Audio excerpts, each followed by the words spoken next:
পৃথিবীর সবচেয়ে সভ্য, সুন্দর ও অদ্ভুত দেশ বোধ হয় বাংলাদেশ। এখানে ভাইরাল হতে জ্ঞান কিংবা মেধা লাগে না, লাগে ছ্যাঁচড়ামি আর বেহায়ায় মাস্টার্স ডিগ্রি। অনেক মাথামোটারা মনে করেন টিকটক, ফেসবুকে মিম ম্যাটেরিয়াল হয়ে ওঠাটাই জীবনের সবচেয়ে বড় অর্জন। এখানে সবাই দেখে কিন্তু অন্য কেউ দেখছে জানলেই পিটার বসায়, নিজে ট্রাফিক আইন মানে না কিন্তু অন্য কেউ না মানলেই গালাগালি করে। কি আশ্চর্য একবার ভাবুন, এই দেশটায় সরকারি হাসপাতালগুলোতে ডাক্তারের জন্য একজন অ্যাসিস্ট্যান্ট রাখা হয়, ওদিকে অ্যাসিস্ট্যান্টের জন্য আবার একজন অ্যাসিস্ট্যান্ট রাখা হয়। তবে মজার ব্যাপার কি জানেন, বেশিরভাগ ভুঁইফুর ক্লিনিকেই ইন্টার্ন ডক্টর দিয়ে চিকিৎসা করানো হয়। এখানে বাচ্চারা স্কুলে যাবার বয়সে হাতে অস্ত্র নিয়ে মহড়া দেয়, ক্লাস বাদ দিয়ে সহমত ভাইদের মিছিল মিটিং এ যায়। ক্লাস ক্যাপ্টেন হতে না চাইলেও পাতি নেতা হওয়ায় সবার সামনে গিয়ে দাঁড়ায়। এখানে স্কুল এবং কলেজগুলোতে শিক্ষকরা ভালো করে পড়াতে চান না, কেননা ভালো করে পড়ালে প্রাইভেটে আর ছাত্র পাওয়া যাবে না। এখানে অন্যের জিনিস কুড়িয়ে পাওয়া গেলে ফেরত দেওয়া তো দূর, টাকা ধার নিয়ে ভুলে যাওয়াটাই যেন সবচেয়ে স্বাভাবিক ব্যাপার। যদি এমন হয় যে আপনি এদেশের কারো কাছে এখনো টাকা পান, তবে দয়া করে তা ভুলে যান, কেননা ওই টাকা ফেরত পাওয়ার সম্ভাবনা সাইদি হুজুরকে চাঁদে দেখতে পাওয়ার মতোই অস্বাভাবিক। এখানে ছেলে মেয়ে একজন আরেকজনকে জান, ময়না, টিয়া, পাখি, লক্ষ্মী ডেকে তাদের যৌবন শেষ করে দেয়, কিন্তু বিয়ে করে গিয়ে 40 বছর বয়সে।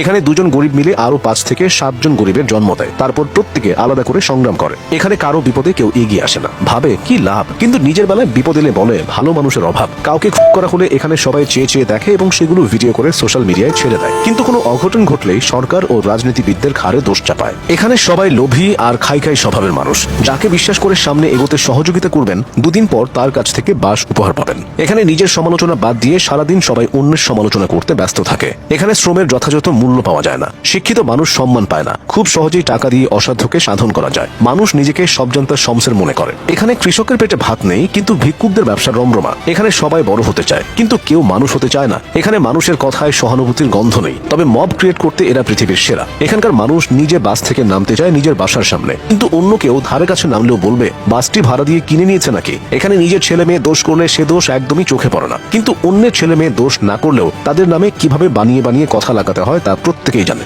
এখানকার মানুষ স্কুলের বেতন হিসেবে 100 টাকাও দিতে চান না, কিন্তু একই স্কুলের টিচারের কাছে বাচ্চা প্রাইভেট পড়লে 10,000 টাকা দিতেও কার্পণ্য করে না। এখানে কেউ একবার পয়সাওয়ালা হলেই সুইজারল্যান্ডে ব্যাংক অ্যাকাউন্ট খোলে, চিকিৎসা করাতে থাইল্যান্ড, সিঙ্গাপুরে পাড়ি জমায়, আর শপিং করে থাইল্যান্ড, দুবাই কিংবা প্যারিস থেকে। এখানকার পয়সাওয়ালা বাবা মায়ের ছেলে মেয়েরা পড়াশোনা করতে ইউরোপ, আমেরিকা এবং কানাডার মতো দেশগুলোতে পাড়ি জমায়। এখানে মানুষ ভাজা পোড়া, তেল চর্বি খেয়ে গ্যাস্ট্রিক বানাবে, আবার সেই গ্যাস্ট্রিক কমানোর জন্য ওষুধ খাবে। এখানকার ছেলে মেয়েরা টাকা হলেই বিলাসী হয়ে ওঠে, অথচ বাবা মা পড়ে থাকে অবহেলায়, অযত্নে।